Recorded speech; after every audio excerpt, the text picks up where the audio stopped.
Shalom Bapak Ibu yang dikasihi Tuhan. Kebenaran pada saat ini berjudul jaminan yang terjamin.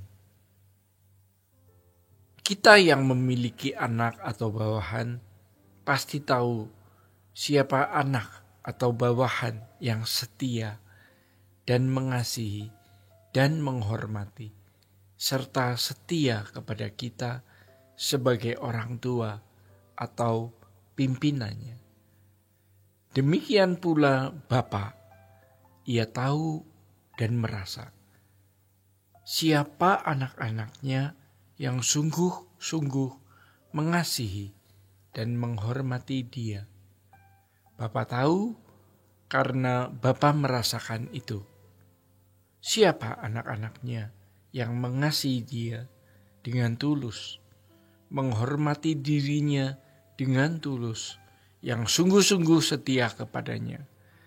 Kalau Allah memiliki perasaan, mengapa kita tidak berusaha menyentuh perasaan Allah dengan sikap, dengan langkah-langkah kita yang positif? Mengapa kita tidak mengukur apakah tindakan kita dirasakan Allah sebagai kecintaan, penghormatan, dan kesetiaan yang tulus kepadanya? Tidak ada kehidupan di luar Tuhan. Tidak ada kebahagiaan di luar Tuhan. Sebab hanya di dalam Tuhan ada kehidupan. Hanya di dalam Tuhan ada kebahagiaan. Bapak Ibu, Tuhan bukanlah sesuatu benda yang tidak berperasaan. Dia adalah pribadi yang berperasaan. Mengapa kita tidak berusaha untuk memiliki langkah-langkah yang konkret, yang nyata, yang sengaja kita lakukan untuk bisa menyukakan hati Allah, sehingga Allah tahu anakku ini hormat dan setia terhadapku. Anakku ini mengasihi aku. Allah menikmati kesetiaan dan hormat serta cinta kita kepadanya. Jangan menjadi anak yang berhati busuk, yang tidak memiliki hormat dan kesetiaan, yang hanya mau mengeksploitasi, memanfaatkan, memperalat, dan memperbudak Allah. Mari kita menjadi anak-anak Allah yang hormat, yang setia dengan tulus, mengabdi dalam ketulusan dan kemurnian hati. Kita melayani dan memberi hidup bagi Tuhan. Bukan karena supaya kita diberkati, melainkan karena kita sudah diberkati, sudah menjadi anak-anak Allah, dan kita ada di dalam pemeliharaan Allah yang sempurna, penjagaan Allah yang sempurna. Di dalam Dia ada jaminan yang terjamin, dapat dipercaya, dan sempurna. Karenanya kita tidak meragukan kasih pemeliharaan Allah, tidak boleh meragukan setitik pun kesetiaan Allah atas kita. Kita yang harus meragukan kesetiaan kita sendiri terhadap Allah. Jangan meragukan kesetiaan Allah atas diri kita. Kita yang harus meragukan dan mencurigai diri kita sendiri. Jangan-jangan kita tidak tulus atau belum tulus kepada Tuhan. Jangan-jangan dalam kegiatan pelayanan kita masih memiliki agenda sendiri, agenda pribadi. Kita punya perusahaan di dalam perusahaan. Kita punya kerajaan di dalam kerajaan. Dan sering tanpa sadar kita mengorbankan kepentingan kerajaan Allah. Ini adalah suatu kebodohan. Tetapi mari kita tulus mengabdi kepada Tuhan tanpa menuntut apapun. Karena kita telah menerima banyak hal dan kita terpelihara dengan sempurna. Yang kita lakukan adalah bagaimana kita bisa menyenangkan Dia dalam segala hal, bisa menyenangkan Tuhan dalam segala perkara.